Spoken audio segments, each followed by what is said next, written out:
po sa inyong lahat. Ang pagpapala po ng Panginoon Diyos ay sumainyo. Ngayon nga po palang umagang ito, ay ako po ay nagpakain po ng kangkong. Ito po ang kanilang merienda sapagkat alas 8 na po. Ako po ay nagpakain sa kanilang ng page alas 4 po na madaling araw. Yan po ay kanilang kinakain po talaga. Ayan, tuwan-tuwa po ang mga baboy ko, mga person po ninyo. Hindi ko na po yan ginapit-kupit o binayat. Kinakain ko na lang po ng ganyan. Ayan po. Ito nga po pala ay 1 buwan ko na pong alaga. Nung pagkakakuha ko po noong September 8, na binigyan ko po kagad sila ng free starter. Yung po free starter, ang naubos lamang po nila ay 3 sako. Sapagkat napakahina pa po talagang kumain. Ang pagkain po nito ngayon ay starter po.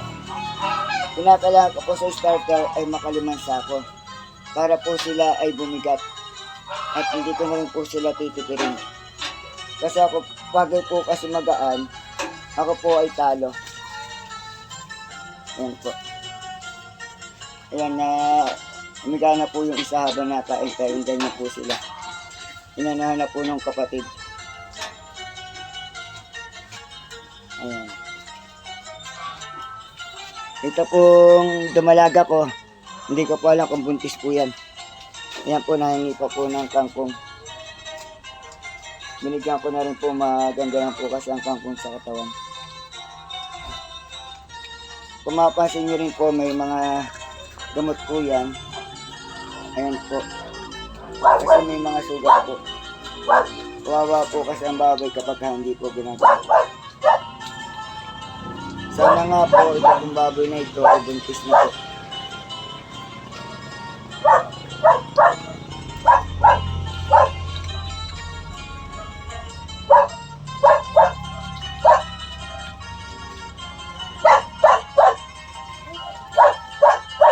Ayan. Ito po lahat ng kangkong ibibigay ko na po. Ayan. May natira pa po din lagi ko na po sa inyo.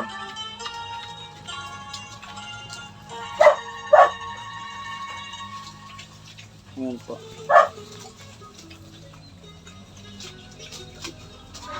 Talagang nilalaro pa po niya bago po niya kainin. Ito yun naman po siguro ninyo. Ganyan po talaga ang baboy.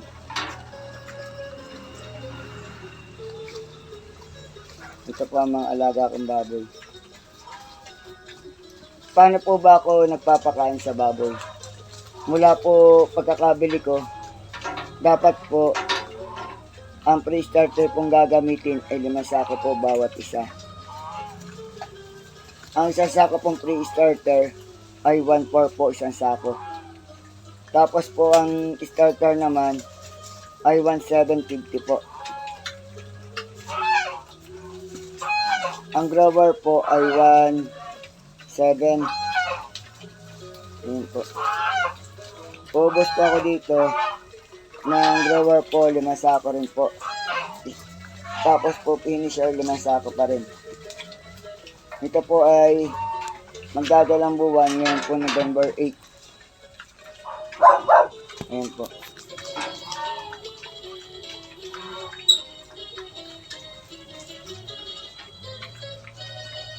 Pagkatapos po, kinakailangan pa rin po pong turukan ng vitamins.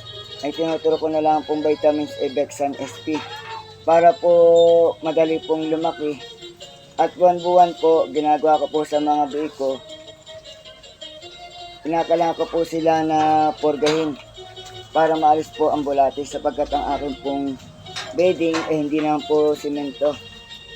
Ano lamang po yan, o kita-kita yun naman po siguro rice hull. Baka po kasi makakain po sila na may bulate para po sila ay lumaki. Yan po. Sana nga po hindi po ito bansot ng mga alaga kong baboy. Panoodin po muna natin sila.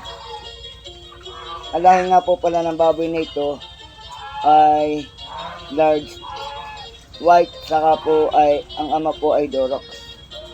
Pagka po kasi puro ay nasa 1.5 po ang AI. Ayan po.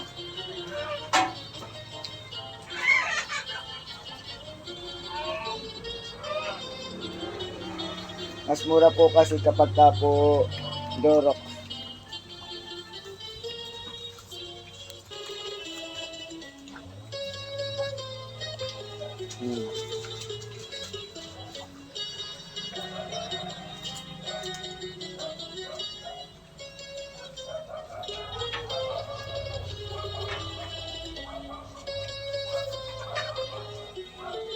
Ito po ang aking alaga.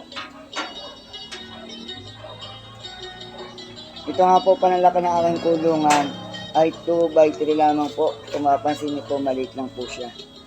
Kasi ito pong steel matting, nilagyan ko na rin po para hindi po sila makalabas. Ayan. Ito po ang kanilang swimming pool. Kaya lang po, konti po ang laman. Leak pa naman po kasi sila. Yung pong tabi na yun, doon po sila nakain. Dito po ang aking drinking water, bali po dalawa yan. Kinakailangan po kasi talaga meron, hindi po maaaring wala. Yan po nasa labas sa kulay drum po. Yan po ay pinaglagyan lang po ng Star Margarine. Mas mura po kasi yung bili ko po dyan ay 100 lamang. Ginagawa ko na lamang po na himbaka ng tubig. Pain naman po dito sa mga biik. Ayan po. Baga masaya po yung mga yan. Yan po ang aking alagang mga biik. Hindi na nga po pala ako magbebenta ng 3 buwan sapagkat napakagaan po sa timbang. Kinakailangan po magbenta po ako mga 4 na buwan. Binili ko po ito noong September. Pakuha ko lamang po October, November, December, January. Mga January po. January 8. Baka po ito abutin pa po ng katapusan. Para po 4 na buwan at kalahati. Pagka ganun po kasi, ang baboy po ay siksik na po. At maganda na pong ibenta. Medyo nakakili na po ng 100 kilo. Hindi po katulad kapag po ang baboy ay 3 buwan pa lamang. Pinamataas lang po na timbang. Sa ayon po sa karanasan ay nasa 81 po. Tapos pinakababa po ay 57, 60, mga ganun po. Kahit ano pong brand ng pagkain. Ayun po, kita po ninyo.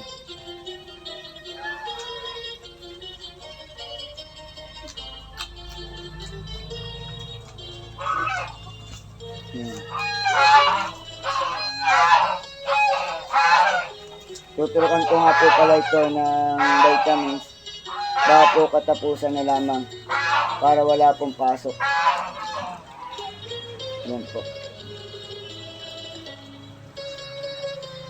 Para katuturok lang naman po nito ng katapusan. Ang tinuro ko po ay Dexan ST.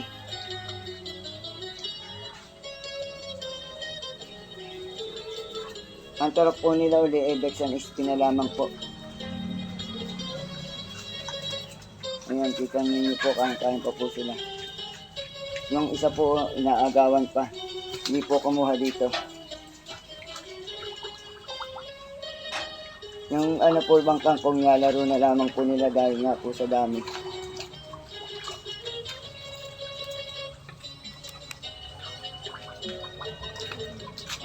Ayan. Ito po, bibigay ko po muna doon sa inyo.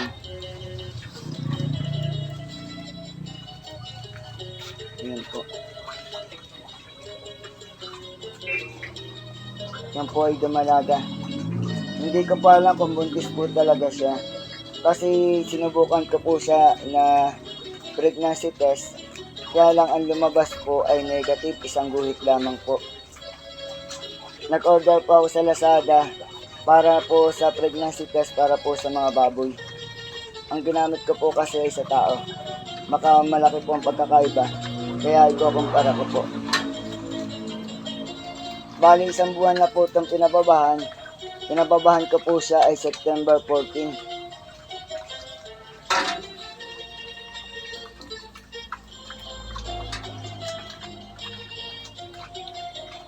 Hindi ko pa nakambuntis po yan.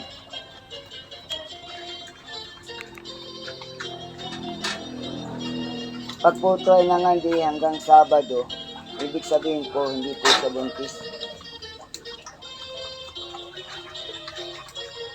Ito po, meron po siyang lagayan ng tubig. Meron pa akong whiteboard kaya lang hindi ko pa po talaga siya masulatan sapagkat di pa naman po siya buntis talaga. Alam ko pa naman po kasi ang kung kailan ko po siya pinabarakuhan.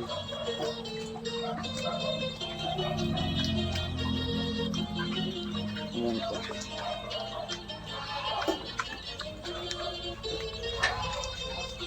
Ano po muna natin na side.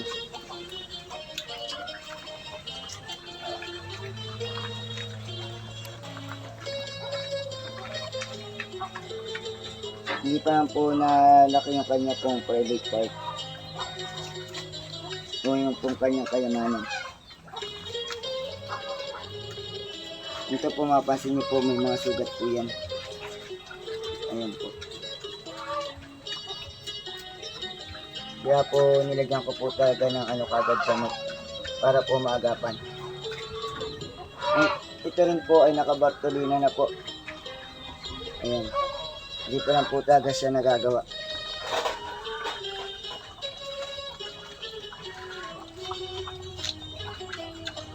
Ayan po ang aking mga alagang hayop. Ayan. Ito po yung mga baboy. Nasa kanya po swimming pool na. Naglalaro na po ng tubig. Ayan, mamiga na po itong isang di.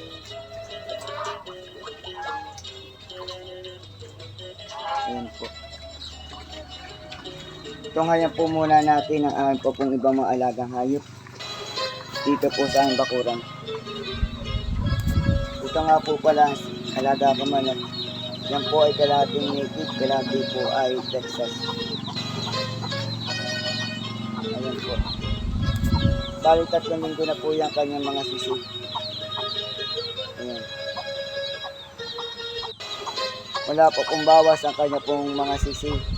Ito pa rin po. Ayan po. Ito po yung baby ko. Malaki po yan. Itinali ko po muna. Kapag napakaliit pa po ng mga anak ng babae, binabarakuhan po kagad.